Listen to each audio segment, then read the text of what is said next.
Wurda. That's how you say hello on my grandfather's country. Nyundupalya.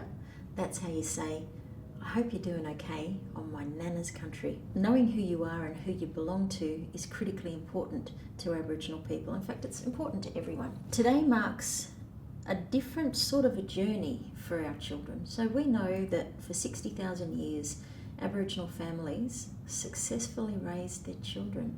60,000 years. No other culture in the world can claim this. We also know that before colonisation, we had nothing like child protection systems. We had no jails. What we had was a really, really sophisticated society that had learnt how to work differently and had prioritised our children as one half of their law. So if you're not familiar with how our laws work, there were two sides. One belonged to men, one belonged to women. The women's law is called grandmother's law, and its basic sentiment is that if all children are fed, if you love all children as though they are your own, and all children know who to go to if they feel safe and need a hug, then all children will be fine. That is an entire law system built around the love, care, protection and well-being of our children. When colonisation came along, those things were interrupted and they were replaced by different laws. They were replaced by buildings, they were replaced by schools, and they were replaced by this need for Aboriginal children to become other. These days in history we call this assimilation. In fact, it was so important to governments they actually came up with an assimilation policy that said we're going to remove Aboriginal children, particularly those who have a parent who might not be of Aboriginal descent, and we're going to put them into facilities and we're going to teach them to be white.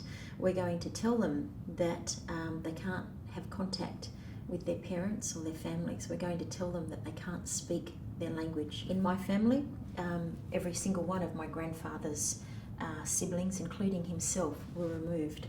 And for my grandfather, it was something that he remembered until the day he died. And when he'd talk about it, it was the only thing that ever made my grandfather. He said, I remember it clearly. And he said, my mum answered the door and she just made a cup of tea, and I was going to sit down and have a cup of tea with my mum, and I heard her drop the tea, and so I ran up behind her and I grabbed her leg and I peered around the corner, and there was the bastard with blue eyes. And he said, my mum just had one sentence and she said, please don't. And he said, it has to happen. And he said, and that was the last time I saw my mum for a great many years, because they put me on the back of the pony and they rode me into town without my mum. He said, I cried every single night until I was released. I cried every single night for my mother, and I still will never understand how anyone could be so cruel as to take a child away from their mum.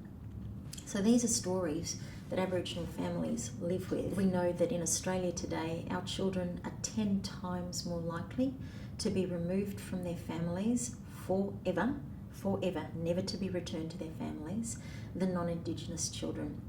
We also know that our children, by the time they hit preschool, are twice as likely to not be on track developmentally, and that means that something is going significantly wrong with these incredible learning systems that we had. And again, it's the interference of the colonial system.